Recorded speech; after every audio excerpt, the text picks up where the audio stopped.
I'm new to this film review thing, and I wouldn't normally have done one, except Northern English Bastard asked me, what do you think of The Rip? When I typed down comments in his review, I think he was expecting me to write some stuff down. At that point, I probably would have written things down had I seen it.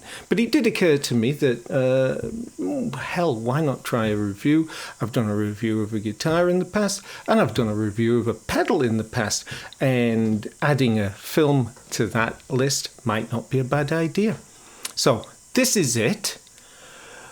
The presentation, I wanted it to be in the vein of Dr. Balthazar Presents. I quite admire the way he puts forward his arguments. Very analytical, but with a good sprinkling of heart. And I like that. It's good. It's a good approach. However, I don't have the smarts for that, so I'm going to take the Northern English Bastard way of doing things and blurt the damn thing out.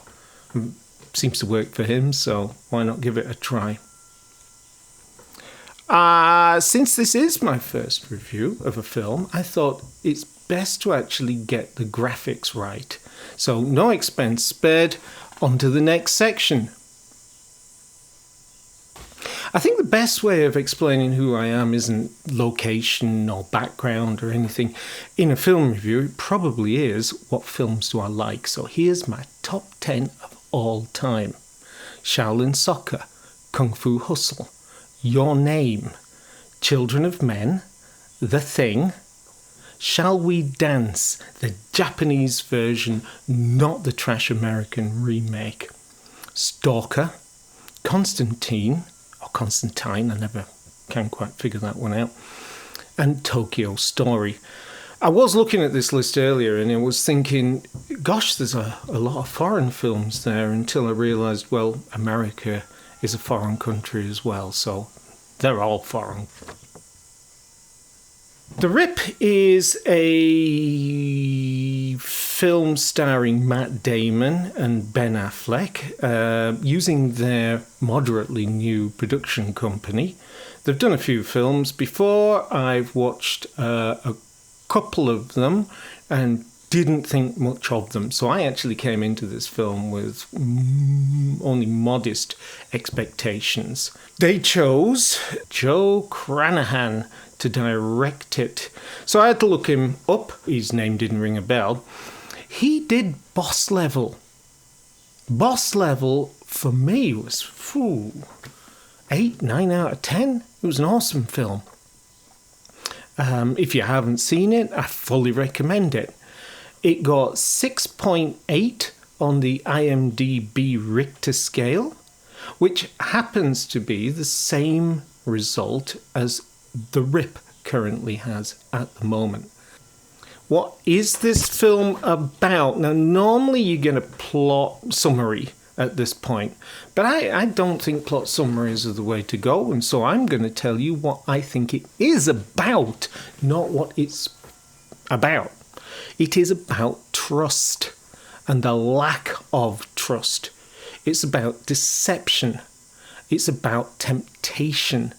And the interesting thing about this is that it's about our perception of the temptation. So in many respects, when temptation presents itself in the film, it's asking the question, what would you do? And that perception of, well, it certainly was for me in any case, my perception of right and wrong definitely put a flavour into the film, where I'm in a moral dilemma and I'm watching the characters trying to navigate what I believe to be moral dilemma. And as a result, that is very engaging, and I thought that was a useful, very interesting technique. The tone of the film is rather somber. There isn't an awful lot of yucks in it. And although there are some cathartic action scenes, I wouldn't say it was much in the action genre. Spielcheat wouldn't help. I consider this to be a thriller. something of a drama. It's not so much of an action flick. There were a lot of suspense sequences in there, and at one point there was flavour of John Carpenter's Precinct 13, I thought, which was interesting. It's interesting that it made me think of that while I was watching it. Going on to character development, it's more a case of perception of character and a revelation of character than it is a true development or arc.